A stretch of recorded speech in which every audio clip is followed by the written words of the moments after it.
사도행전 4장 1절에서 4절의 말씀을 읽겠습니다.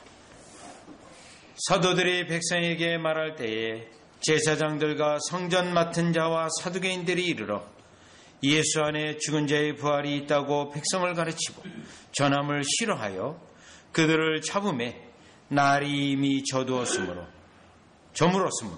이튿날까지 가두었으나 말씀을 들은 사람 중에 믿는 자가 많으니 남자의 수가 약 5천이나 되었더라. 아멘.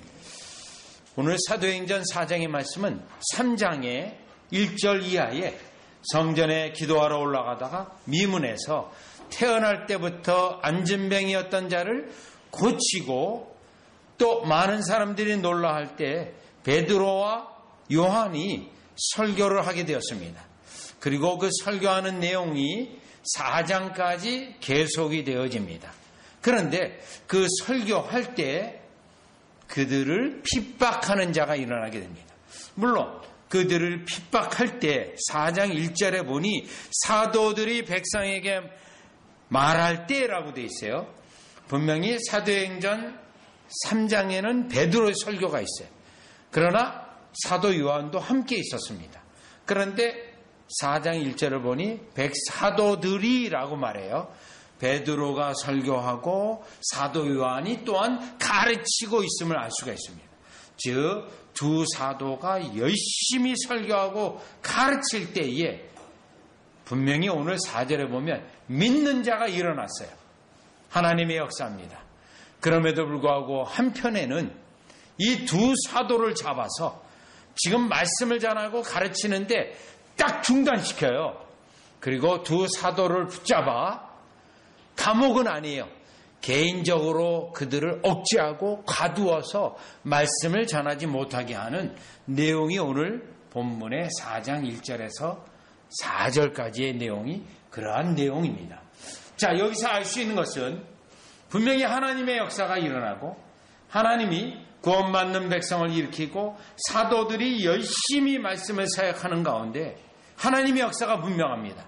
그럴 때 반드시 나타나는 현상 중에 하나는 하나님의 말씀이 증거되지 못하게 하고 하나님 나라가 증거되지 못하도록 사탄이 자신의 종들을 사용해서 하나님의 말씀을 억제하고 복음을 핍박하는 일들이 일어나게 됩니다.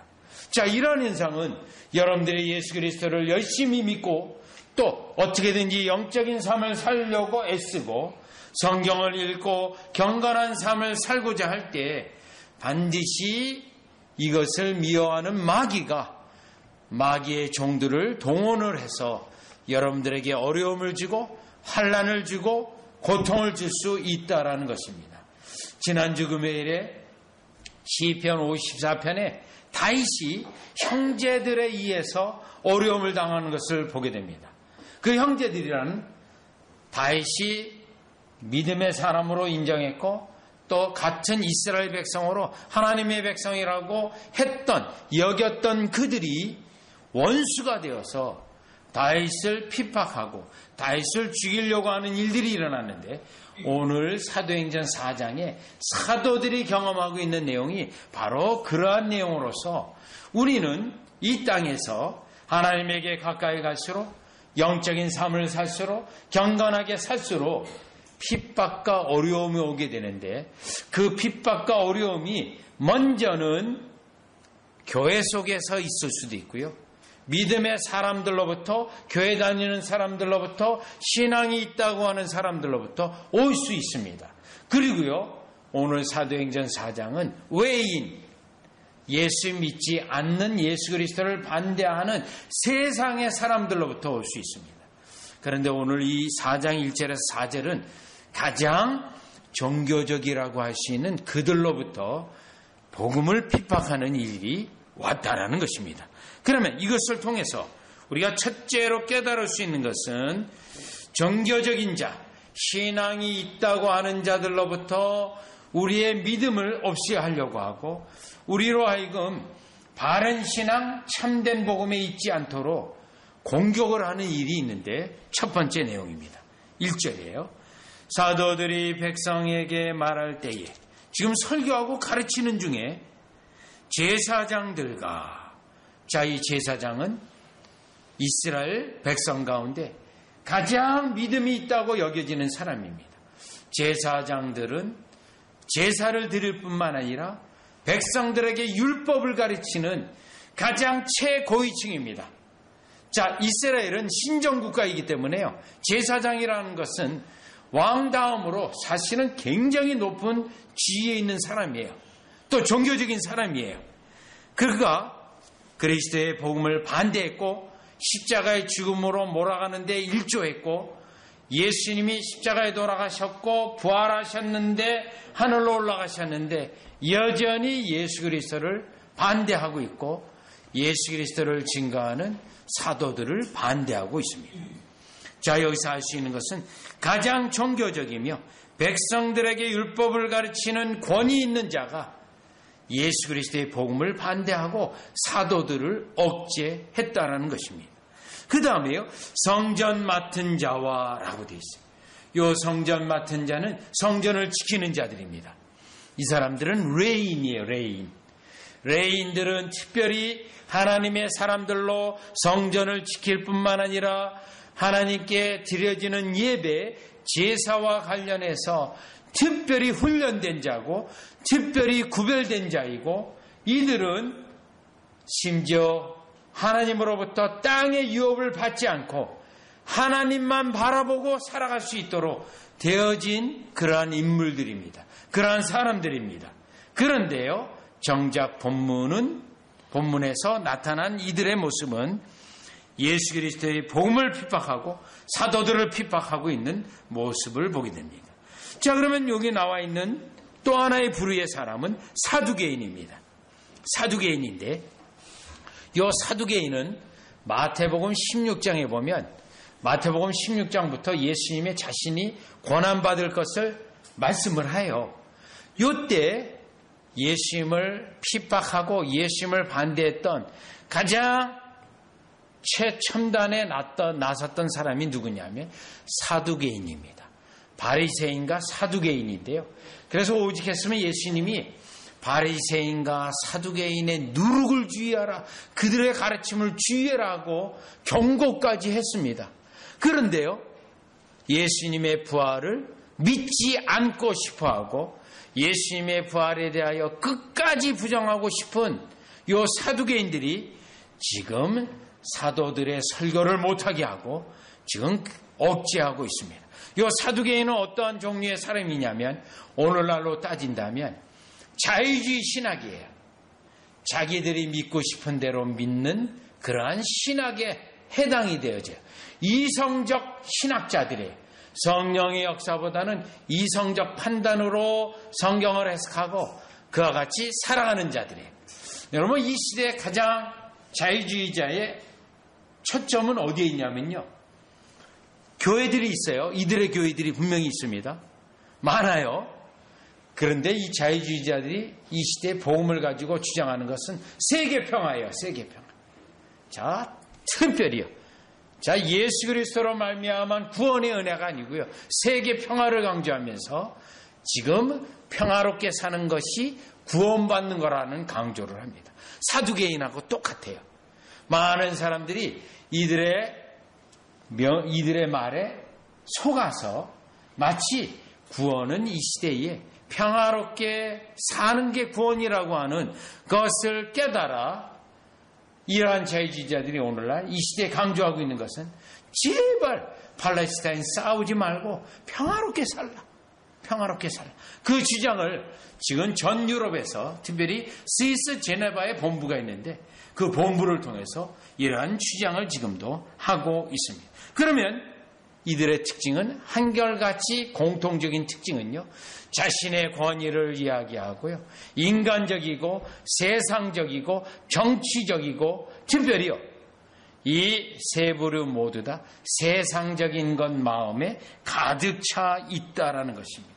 세상적이며 인간적인 사람들이라고 볼 수 있습니다. 그런데 외적으로는요, 굉장히 종교적입니다. 종교적인 위치도 높고요, 존경도 받고 사람들로부터 이들은 사회적 인정을 받고 있는 이들의 모습입니다. 그런데요, 정작 예수 그리스도의 부활을 거부하고 예수님은 십자가에 죽은 것으로 끝났다, 이렇게 주장하고 믿고 있는 자들이라는 것입니다. 그렇다면 이러한 모습으로 이 시대에도 예수 그리스도를 믿는 자들이 많이 있다라는 사실을 알게 됩니다. 이러한 자들은요, 진정한 복음을 가지고 예수 그리스도의 부활, 진정한 성령의 역사로 인한 복음, 이것을 강조하고 가르치면 그들이 싫어합니다. 그들은 때때로 이러한 가르침을 가르치는 그러한 책자들을 싫어합니다. 그래서요, 때때로 이러한 일들이 어디에 있냐면, 저는 신학교에서 가르치면서요, 많은 경험을 했어요. 많은 경험을요. 제가 가르치고 있는 가운데 때로는 그 과목을 없애기도 해요. 거기 저보다 좀 한 단계 더 높이 있는 그런 위치에 있는 교수가 과목을 없애요. 가르치지 못하도록요. 그리고요, 제가 가르친 것에 대하여 반대되는 것을 반드시 또 가르쳐서요, 학생들이 혼동이 일어나세요. 이게 맞는 겁니까? 저게 맞는 겁니까? 라는 질문을 상당히 많이 받았습니다. 왜 그럴까요? 그들에게는 이와 같이 부활의 가르침이 싫어요. 성령의 역사에 의하여 구원이 일어난다는 사실을 싫어해요. 왜 그럴까요? 저는 그 원인을 몰랐습니다. 그런데 나중에 깨달았어요. 자기 자신에게 그 은혜가 없는 겁니다.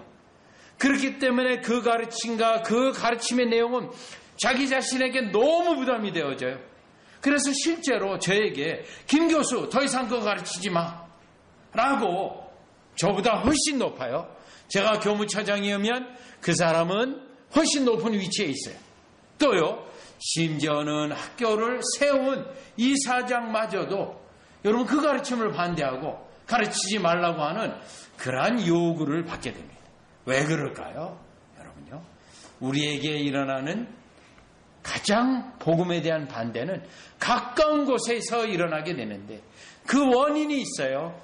여기에 있는 세상적이며 인간적이며 정치적인 자들은 복음을 통해서 구원이 일어나는 것에는 관심이 없어요. 오직 자기들의 종교적인 위치와 권위를 가지고 세상적인 것을 얻고자 하는 것에 있기 때문에 이러한 일들이 있게 된다는 것입니다. 그러면 여러분에게는 실제로 어떠한 일이 일어납니까? 요한복음 3장 20절에 가보면, 제가 여러분 앞에 제가 경험한 것을 말씀을 드렸지만 여러분도 제가 경험했던 것과 같은 종류의 어려움들을 경험할 수 있습니다. 요한복음 3장 20절에 보시면, 19절 20절을 보시면요, 요한복음 3장 19절 20절입니다. 그 정죄는 이것이니 곧 빛이 세상에 왔으되 사람들이 자기 행위가 악함으로 빛보다 어두움을 더 사랑한 것이나. 자기가 악합니다. 또요, 죄를 즐겨하고 있어요. 죄 가운데 있어요. 그러면 이 진정한 복음을 씻습니다. 그래서 20절, 악을 행하는 자마다 빛을 미워하여 빛으로 오지 아니하나니 이는 그 행위가 드러날까 함이요. 여러분에게도 똑같은 일입니다. 여러분이 진정한 복음을 가지고 있습니다. 또 심지어는 형제 자매 친척이 있습니다. 그런데요, 여러분의 가르침을, 여러분이 생각하고 있는 구원의 은혜를 반대하는 경우가 있습니다. 왜 그럴까요? 여기 본문에 나와 있는 대로 붙잡아서 억제까지는 아니하지만 오히려 공격하는 일들이 있습니다. 그 이유는 자기에게 어두움이 있고 자기에게 악이 있는데, 그 악하고 이와 같이 선한 것이 없는 것이 결국은 복음을 통해 드러나기 때문에, 진정한 복음과 가르침으로 드러나기 때문에 반대하고 여러분을 싫어하고 여러분을 억제하는 일이 일어날 수밖에 없다라는 것입니다. 따라서 첫째로 깨달아 볼 수 있는 것은, 여러분에게 진정한 은혜가 있고 진정한 복음의 가르침이 있을 때 여러분들을 즐겨하지 아니하고 오히려 여러분들을 싫어하고 여러분들을 반대하고, 그 반대가 더 악해지면 여러분들을 공격하게 되는데, 이는 여러분에게 있는 진리 때문에 그렇습니다.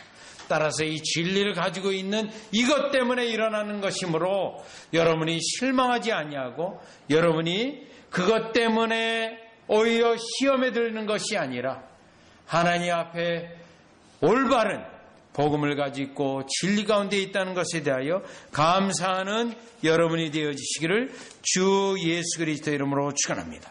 자, 그러면 다시 본문으로 들어와서 두 번째인데요.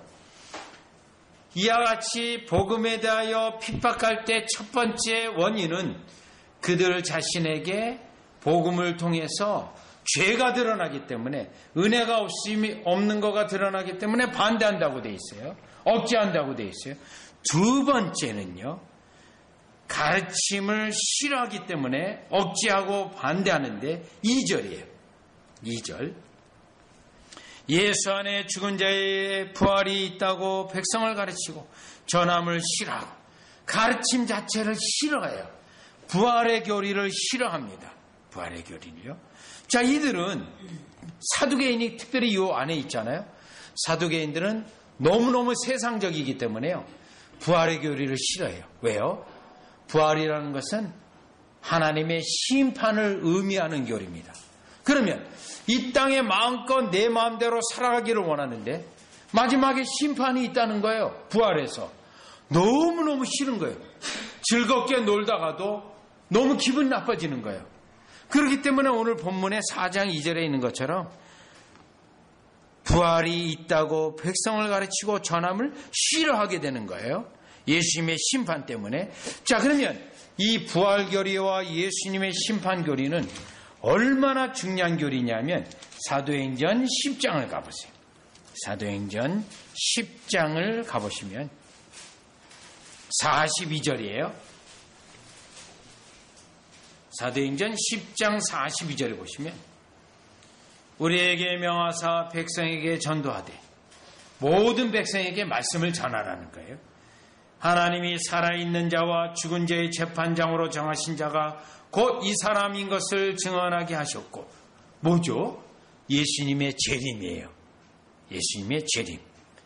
부활하셔서 하늘 보좌 우편에 계시다가 다시 오신다는 거예요. 그래서 모든 사람이 다시 부활된다는 거예요. 그래가지고 예수님이 그들을 심판한다는 거예요. 지금까지 지구상에 있던 모든 사람이 부활되어져요. 그리고 그것을 심판하는 재판장이 예수님이라는 거예요. 그렇다면 이 가르침이 얼마나 싫으냐면 사도행전 24장 가보세요.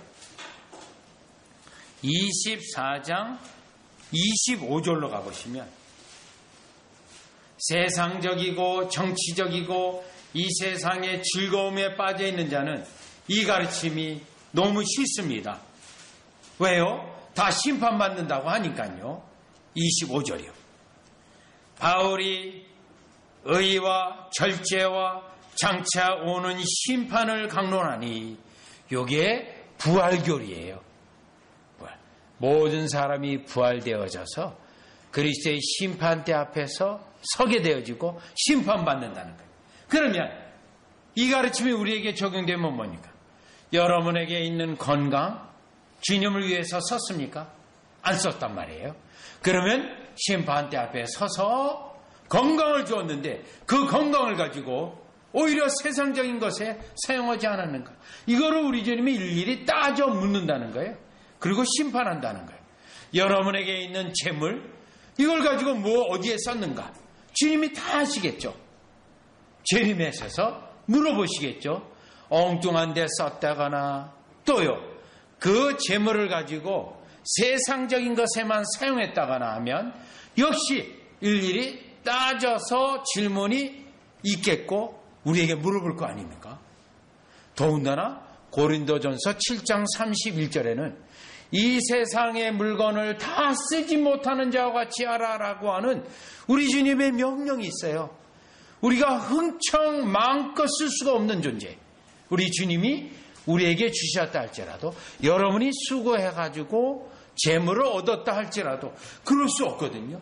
왜냐하면 근원적으로 볼 때 다 주님이 주신 거기 때문에 그거에 대하여 또 히브리서 13장에 보면 계산을 하겠다는 거예요.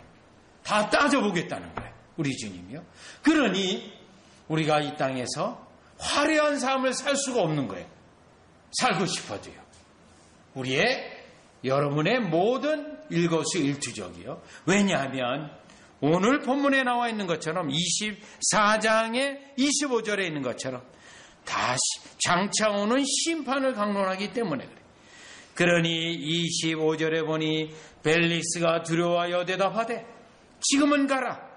내가 틈이 있으면 너를 부르리라 하고. 너무 무서운 거예요. 당황스러운 거예요. 왜요?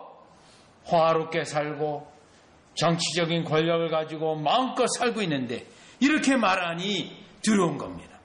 그러면 한편으로 부활을 지금 믿고 있는, 재림을 믿고 있는 사도 바울은 어떻게 산다고 되어 있습니까? 24장 16절이에요. 이것으로 말미암아 부활교리예요. 나도 하나님과 사람에 대하여 항상 양심의 꺼리낌이 없기를 힘쓰나이다. 하나님 앞에 두려움과 경건함으로 살아가는 거예요. 부활교리가 세상적인 사람에게는 두렵습니다. 경건하게 사는 사람에게는 부활교리로 말미암아 상을 얻을 것이기 때문에 오히려 감사하는 마음을 가지게 될 것입니다. 따라서 오늘 본문 이 가르침을 싫어하고 심지어는 사도행전 4장 3절로 와서 그들을 잡으매 그 가르치지 못하도록 잡았어요.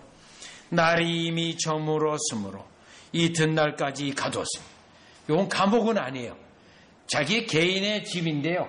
그 가두은 거예요. 자, 이들의 악함이 드러나죠. 왜 그럴까요?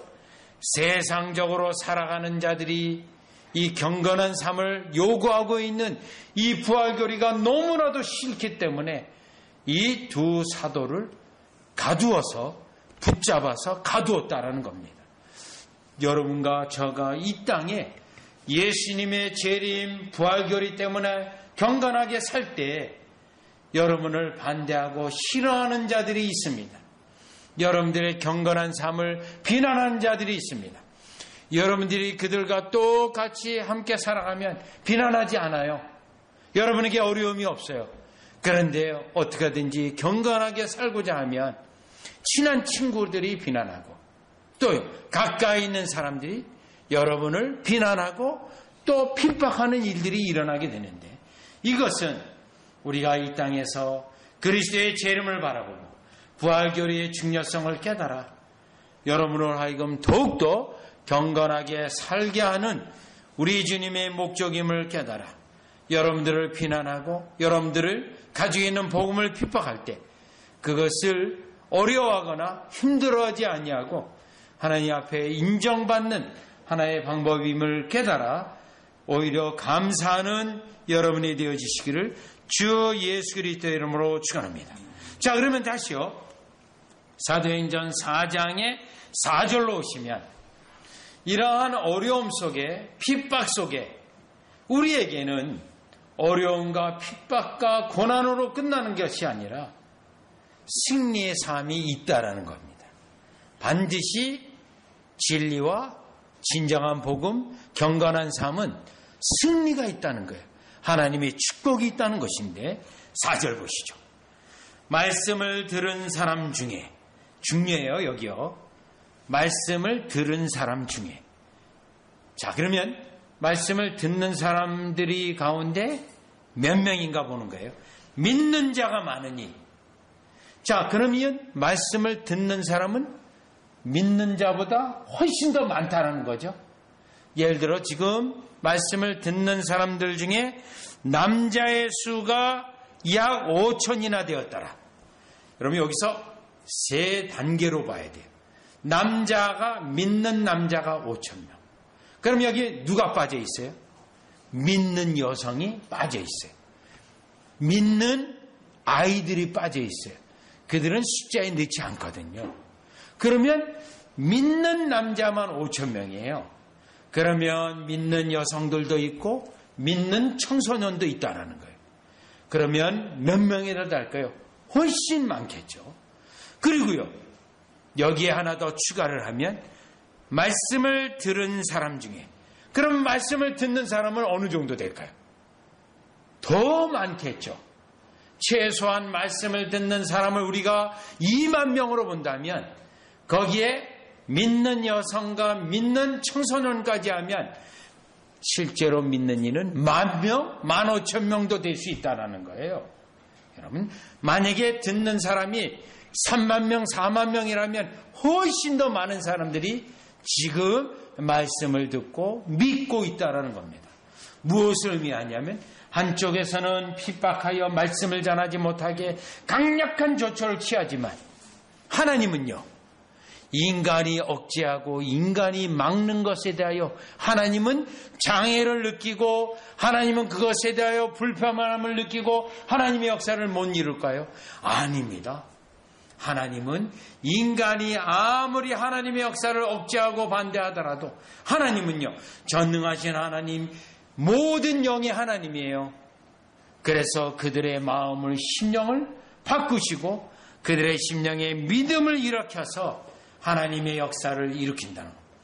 아무리 인간이 하나님의 역사를 물리적으로 막아도요, 하나님은 전능하신 능력으로 그 일을 이루신다는 겁니다. 이 역사가 우리에게 소망이 되어지고 우리에게 더욱더 주님을 바라보게 하는 역사입니다. 왜요?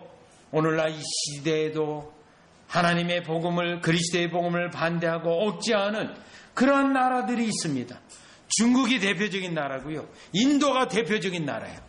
여러분, 중국과 인도 두 나라의 인구 수를 합해 보십시오. 수십억 명입니다. 국가 자체가 복음에 대하여 반대해요. 억제하고 있어요. 인도가 자유주의, 민주주의를 표방하면서 상당히 복음에 문을 열고 오픈할 것으로 생각하는데 안 그렇습니다. 지금 있는 그 총리가 얼마나 지독하게 핍박하는지 지방관리들을 통해서 선교사를 내쫓는데 아주 1등입니다. 또 예멘이라는 나라들이 있죠. 수많은 나라들이 있습니다. 여러분, 정권 자체가 복음에 대해 반대해요. 그럼에도 불구하고 우리 주님은 그 심령에게 찾아가 그들의 마음 문을 열고 복음을 받아들이게 하시고 결국 그리스도에게 오게 하시는데, 지금 4절이 그 내용입니다. 4절이요. 여기서 또 깨달을 수 있는 것이 있습니다. 이와 같이 교회가 경건하고 교회가 더 영적이고 세상과 구별되는 삶을 살 때는 세상으로부터 반드시 핍박이 있어요. 핍박이요. 그런데 교회가 세상적이고 대중적이고 또 사람들의 인기적인 중심으로 갈 때는 교회가 핍박이 없습니다. 핍박이요. 핍박. 우리 한국 역사를 보면 교회가 경건하고자 할 때 신사참배가 1938년에 일제강점 시기에 일본 정부가 모든 교회가, 로마 캐톨릭도 그래요, 모든 교회가 다 신사참배하도록 명령을 했어요. 신사참배를 반대한 교회들은 핍박을 받았습니다. 감옥에 들어가서 순교하고 죽었습니다. 그러나 한편으로 교회가 신사참배를 받아들였어요. 그러한 교회는요, 핍박이 없어요. 대표적인 사람이 누굽니까? 여러분요, 문학자 가운데 춘원 이강수예요. 이강수는 처음에 예수 그리스도를 믿는다고 신실히 믿다가요, 나중에 신사참배 문제 이러한 것들로 걸려서 결국은 진정한 복음을 떠납니다. 왜 그럴까요? 너무 핍박 때문에 힘드니까요, 이와 같이 변절을 하는 거예요. 믿음을 버리는 거예요. 그러면 핍박이 없어요. 어려움이 없어요. 교회가 세상과 타협을 하면 어려움이 없습니다. 사람들이 다 많이 모이고 인기가 있고 교회에 즐거움이 더합니다. 그러나 교회가 말씀에 서고 교회가 이와 같이 진정한 복음 때문에 핍박을 받게 되면요, 하나님의 진정한 성도들이 일어나게 됩니다. 하나님의 구원 백성이 일어나는 거예요. 이러한 역사는 역사 속에 볼 때 가장 끔찍했던 교회의 핍박이 1553년에서 1558년이에요. 그때 영국 교회에 여왕이 있었는데 메리 여왕입니다. 피의 메리라고 부르는 아주 여러분이 잘 알고 있는 여왕이에요. 그 여왕은 진정한 복음을 가지고 있는 모든 자를 어마어마하게 죽였어요. 그래서 그 당시 청교도의 목회자였던 한 분이 교회의 역사를 썼는데 순교자의 역사를 썼어요. 순교자 열전이에요. 그 순교자 열전은 초대교회로부터 16세기까지 진정한 신앙 때문에 죽은 사람들의 일대기를 쭉 모아놓은 일대기예요. 얼마나 그 분량이 많은지요. 분량이 8권으로 쓴 책이에요. 그래서 그 책의 결론은 전쟁으로 인하여 죽은 사람보다 진정한 신앙 때문에 죽은 사람이 훨씬 많았다는 것이 결론입니다. 왜 그럴까요? 진정한 신앙을 가지고 바른 복음을 갖게 되면 핍박이 있지만 그러한 핍박의 시기 이후에 어떻습니까? 하나님은 영국교회 150년간을 핍박 가운데서도 축복하여 주셔서 2000년 교회 역사 속에서 영국 청교도들이 이루어놓은 그 신앙이 20세기 2000년 역사 속에 가장 탁월한 시대였고 가장 믿음의 사람들이 확실히 일어나게 됐는데 그 역사가 어떻게 이어지냐면 그 믿음의 사람들이 1620년 아메리카로 가서 미국이라는 나라를 세우게 되어지고요. 그들이 미국 땅에서 복음을 일으키고 그들 가운데 또 믿음의 사람들이 외국에 나가 복음을 전함으로 1884년에 조선 땅에 들어와서 역시 또 그 복음을 전함으로 한국교회의 진정한 백성을 이루게 되었는데 그 뿌리가 어디에 있냐면 1553년에서 58년까지의 핍박 이후에 우리 주님이 교회를 일으키시는 승리의 역사가 역사 속에 있다라는 것입니다. 그래서 오늘 우리는 복음 사도행전 4장 4절에 복음은 어떤 장애물도 없이 하나님의 능력으로 국경을 넘어서 사람들의 마음을 뛰어넘어서 그들에게 하나님의 승리 역사가 우리에게 있게 하시고 또 저와 여러분이요 이 참된 복음을 가지고 그리스도를 신실히 믿는 한 여러분들에게 어려움이 있더라도 그리스도를 끝까지 신뢰하는 한 반드시 승리로 끝난다는 것입니다. 그래서 결국 요한계시록도 결론이요 예수 그리스도가 승리하신다라는 겁니다. 아무리 마귀가 복음을 억제하고 하나님의 백성을 어려운 구렁텅이에 넣는다 하더라도 결국은 복음은 승리하고 그리스도는 승리케 하셔서 저와 여러분이 그 승리한 것에 참여하게 되는 겁니다. 여러분이 승리하는 게 아니에요. 우리 주님이 승리한 것에 우리가 참여자가 되어서 복을 누리고 승리를 만끽하고 감사와 찬양이 있는 저와 여러분이 되어지시기를 주 예수 그리스도의 이름으로 축원합니다. 따라서 우리가 이 땅에 예수 그리스도를 믿으며 진정한 복음 때문에 어려움이 있다 하더라도 세상적이지 않아서 오히려 그것 때문에 손해를 보고 잃어버리는 것이 있다 할지라도 그걸로 끝나는 게 아니고요. 반드시 승리하는 것으로 회복하시는 것으로 넘치게 채워주시는 것으로 결론 나는다는 것을 깨달을 때 진정한 복음, 참된 복음, 또 여러분이 인간적이지 아니하고 세상적이지 아니한 우리 재림을 바라보며 경건한 삶을 추구하는 여러분이 되어주시기를 주 예수 그리스도의 이름으로 축원합니다.